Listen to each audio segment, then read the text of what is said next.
আসসালামু আলাইকুম বন্ধুরা, কেমন আছেন? নিশ্চয়ই ভালো আছেন। আমিও আলহামদুলিল্লাহ ভালো আছি। মিলিস এভরিডে কিচেনে আপনাদের সবাইকে স্বাগত জানাচ্ছি। আজকে আমি আপনাদেরকে বেগুন ভর্তা করে দেখাবো। যেটা হলো আপনি আমাদের এখানে চুলা নাই। যাদের মাটির চুলা আছে সেটা তো আলাদা কথা। আর যাদের চুলা নেই তারা অনেকেই জানেন যে আপনার হলো গ্যাসের চুলায়ও বেগুন পোড়ানো যায়। তেমন দেখেন এখানে আমি পুড়িয়ে রাখিয়েছি। এইরকম একটা জিনিস বন্ধুরা। এটা হতে আমরা গরম পাতিল-টাতিল বসায় রাখি। তো এইটাই আমি চুলার উপরে দিয়ে আপনার বেগুনটাকে পুড়াইছি। এই দেখেন পুরা বেগুনটা আমি পুড়িয়ে রেখেছি। আমি এখন এই চোকলাগুলা ছুলে নেব। দেখেন কি সুন্দর ছুলে যাচ্ছে। মানে একই রকম হয় বন্ধুরা। আপনার হলো চুলাতেও যেটা হয় আপনার হলো গ্যাসের চুলাতেও সেরকমই হয়। তো বেগুন ভর্তাটা আমি একটু অন্যভাবে করব। আমরা সিম্পল যেমন এটা ছুলে নিয়ে আপনি হাতের পুরে ডলি সেটা করব না। আমি আপনাদেরকে ভাবে একটু অন্য প্রসেসিং এ ভর্তাটা করে দেখাবো। এটা আমার একজনের কাছ থেকে শিখা। আমি এটা বলতে পারতেছি না যে আমি এটা নিজে করেছি, এটা না। এটা ভুল ধারণা।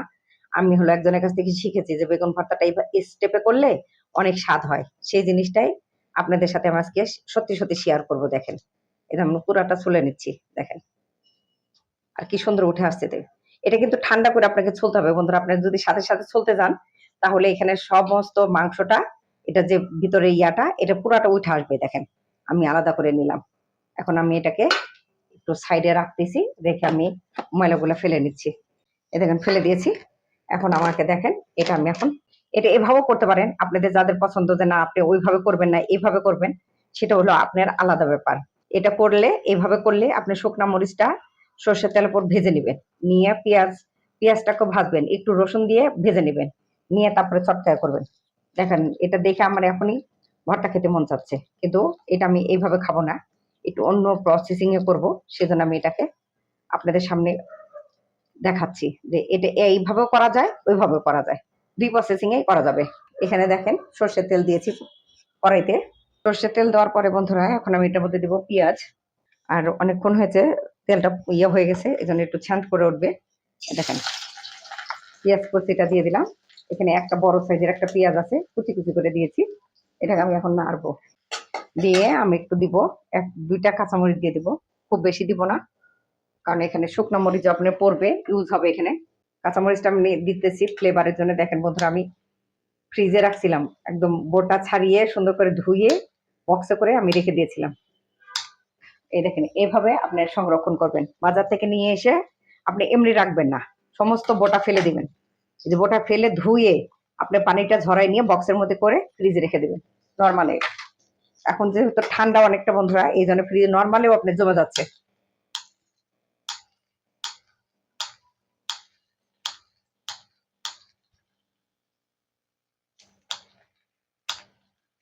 ঝাল খেতে চাইলে আপনি ৩টা ৪টা দিতে পারেন। আর যদি মনে করেন না আপনি ঝাল খাবেন না, তাহলে ঠিক আছে, দুটাই আনাপ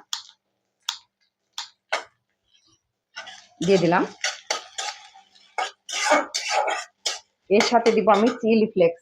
আমি শুকনা মরিচটা ওইভাবে না নিয়ে এভাবে নিয়েছি। দেখেন একদম শুকনা খোলায় ভেজে নিয়েছি। আপনি এটা কিন্তু তেল দিয়ে ভাজা না, এমনি ভাজা।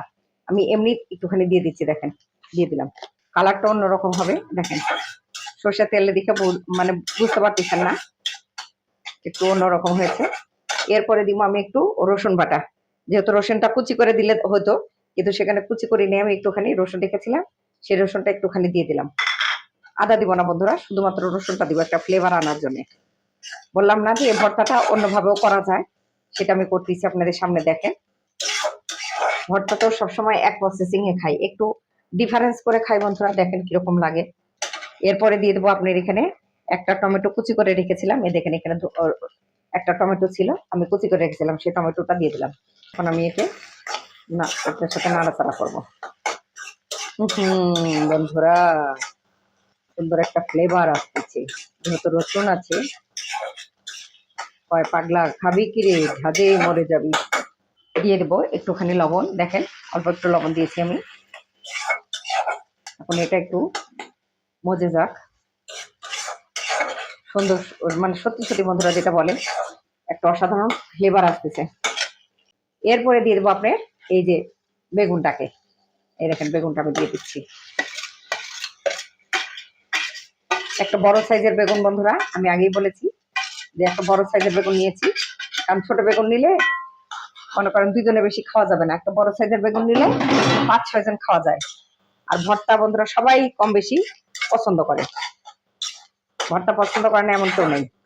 তবে একরকম ভর্তা সবসময় খাবেন না, একটু ডিফারেন্স করে খাবার চিন্তা করবেন।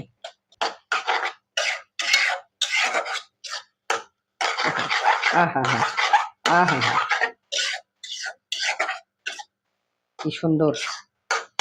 চুলার জালটা বাড়িয়ে দিয়েছি, কমিয়ে দিয়েছিলাম, এখন বাড়িয়ে দিয়েছি। যেহেতু এখন বেগুনটা পড়েছে, সেটা এখন নাড়বো সবসময় একটু। প্রথমে একটু আপনি জোরে দিবেন চুলাটা, যখন দেখবেন যে পানিটা মরে আপনি এরকম ঘুরতিছে, তখন বুঝবেন যে পানিটা শুকায় গেছে। তারপরে জালটা একদম কমাই দিবেন, অল্প একটু আঁচে দিবেন, যাতে আস্তে আস্তে হয়, প্রত্যেকটা জিনিসের ভিতরে ঢুকে পড়ে। পুরাপুরে ঝাঁজ, টমেটো টক সব এক জায়গায় মিক্সচার হয়ে গেছে বন্ধুরা। আহা হা হা, বেগুন মনে হচ্ছে না বন্ধুরা এটা যে বেগুনের ভর্তা হচ্ছে। একবার অন্তত ট্রাই করবেন, প্লিজ প্লিজ প্লিজ। ট্রাই না করলে বুঝতে পারবেন না। ট্রাই আপনাকে করতেই হবে এই বেগুনের ভর্তাটাকে, তবে আমাকে লিখে জানাবেন যে আপনার রান্নাটা স্বাদ হয় নাই। গ্যারান্টি দিব বন্ধুরা, যদি একবার খান এটা দ্বিতীয়বার আপনাকে করে খেতেই হবে।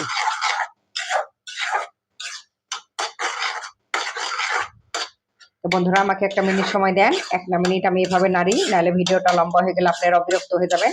যেহেতু আমি বেগুন পুরাটা আপনাকে দেখাই নাই, আমি খোসা সুদ্ধা রেখে দিয়েছি। আপনারা সবাই জানেন বেগুনটা কিভাবে পুরাইতে হয়। বেগুনটা ভালো করে ধুয়ে নেবেন, নিয়ে সর্ষের তেল মাখবেন, মেখে তারপরে ওই স্ট্যান্ডারটা, যাদের যে রুটি শেখার স্ট্যান্ডার আছে সেটা তো আলাদা কথা, তাহলে ওটার উপর বসাই দিবেন। আর যদি না থাকে, এরকম সবার ঘরে থাকে বন্ধুরা পাতিল বসানোর জন্য, এই স্ট্যান্ডারটা এখানে বসাইয়া তারপরে ভালো করে পুড়িয়ে নিবেন, একদম মাছ বরাবর বসাবেন।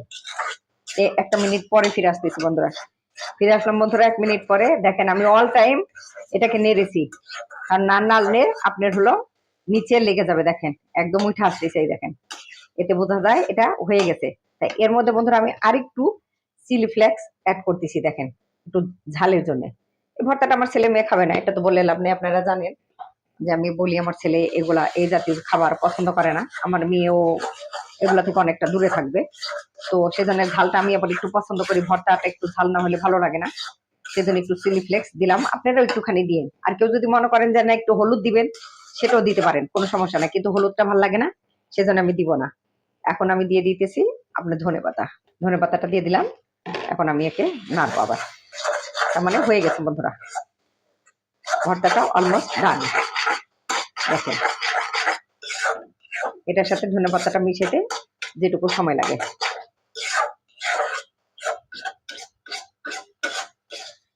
যারা আমার এই চ্যানেলটাকে দেখেন বন্ধুরা, তারা আপনারা মানে বুঝতে পারবেন যে আমার হাতের রান্নার সিস্টেমটা একটু চেঞ্জ।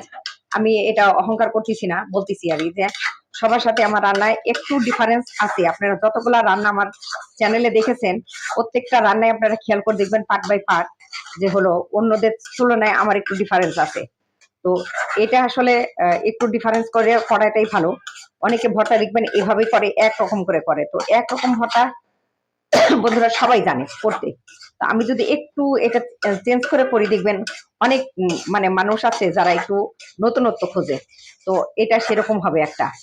তো এখনো যারা আমার এই চ্যানেলটাকে সাবস্ক্রাইব করেন নাই বন্ধুরা, তারা প্রত্যেকেই সাবস্ক্রাইব করবেন। আর যারা নতুন, যারা করেন নাই, তারাও অন্তত করবেন, আর নিজেরা করবেন, বন্ধুদেরকে দেখাবেন, বন্ধু বান্ধব যারা আছে তাদেরকে ভালো করে বলবেন, প্রতিবেশী আছে তাদেরকে করে খাওয়াবেন বন্ধুরা। তাহলে তারা কি বলে তখনই আপনি বুঝতে পারবেন যে না আমার রান্নার পার্থক্য কতটুকু। অনেক হোটেল আছে দেখবেন কি হাজারো রকমের ভর্তা করে, সে একই রকম। তো একই রকম আসলে ভর্তাটা সবসময় চলে না। তো একটু ডিফারেন্স করলে করলে দেখবেন কি 1 দিন 2 দিন 3 দিন খেতে খেতে তাদের মুখের মধ্যে একটা স্বাদ চলে আসবে। তখন আপনার মনে হবে যে না এই ভর্তাটা করা যায়, তখন নিজেরাই চাবে। দেখেন তো আমার এটা আসলে বলার অপেক্ষা রাখতেছে না, এই দেখেন পুরাটা হয়ে গেছে, একদম উঠে আসতেছে, তখনই বুঝবে যে হয়ে গেছে এটা। তো বন্ধুরা একটু নামাইনি, নামাই পরিবেশন করে আপনাদের সামনে। Almost done. আপনারা লবণটা চেখে নেবেন, আমি যেটুকু লবণ দিয়েছি অতটুকু হয়ে গেছে বন্ধুরা, এই জন্য আমি আর লবণটা দিলাম না। এই দেখেন আহা! কি সুন্দর দেখা যাচ্ছে। ভর্তা তো নয়, যেন অমৃত কোনো জিনিস। বেগুন ভর্তা যেরকম হয় বন্ধুরা, এই ১ম আপনারা দেখবেন যে এভাবে বেগুন ভর্তা মানুষে করে। আপনাদেরকে গুছাই দেখাচ্ছি যে দেখেন কি সুন্দর হয়েছে। একটা বড় বেগুনটা যেরকম আমি সেরকম করতেছি, আপনারা দেখেন। এটা একটা বেগুনের সাইজ। তো আমি এটাকে এই যে বোটাটাকে ফেলি নাই, একে রেখে দিয়েছি। এই দেখেন, মনে হচ্ছে একটা বড় একটা বেগুন, আস্ত বেগুন। এভাবে অবশ্যই অবশ্যই আপনারা একবার ট্রাই করবেন। না ট্রাই করলে বুঝতে পারবেন না। আমি আবারও বলি, ট্রাই আপনাদেরকে করতেই হবে। আমি জানি আপনারা নতুন একটা রান্না দেখলে সেটা ট্রাই করেন। তো এই জিনিসটা আপনাদেরকে আমি আজকে করে দেখালাম বন্ধুরা। অবশ্যই ট্রাই করবেন, অবশ্যই খাবেন। কেউ যদি পাশে থাকে, ধরেন যারা হোস্টেলে থাকেন, তারা অনেকেই রান্না দেখেন, রান্না শিখেন। তারা নিজেরা করবেন আগে, করে তারপরে ওদেরকে খাওয়াবেন। যদি ওরা খারাপ বলে তখন আমাকে লিখে জানাইয়েন। তো বন্ধুরা, আপনারা দেশ বিদেশ থেকে যেখান থেকে আমার এই চ্যানেলটাকে দেখতেছেন, তাদের প্রত্যেককেই আমি আপনার কি জানাই, ধন্যবাদ জানাই। প্রত্যেকদিন আমি একই কথা বলি, আপনাদের প্রত্যেকের কাছে আমি কৃতজ্ঞ যে আপনারা চ্যানেলটাকে দেখেন। দেখলে আমি বুঝতে পারি যে আপনারা দেখেন। আর এই রান্নাগুলা যে আপনারা পছন্দ করতেছেন সেটাও আমি বুঝতে পারতেছি বন্ধুরা। যাই হোক, তবে যে যেখানে আছেন, এখন যে শীতটা পড়ছে, সবাই সুস্থ থাকেন, সাবধানে থাকেন। মিলিস এভরিডে কিচেন থেকে আজকে আপনাদের কাছ থেকে বিদায় নিচ্ছি বন্ধুরা। আবার কোনো নতুন রান্না নিয়ে আপনাদের সামনে উপস্থিত হব। সে পর্যন্ত আপনারা সবাই সুস্থ থাকেন, ভালো থাকেন। আল্লাহ হাফেজ।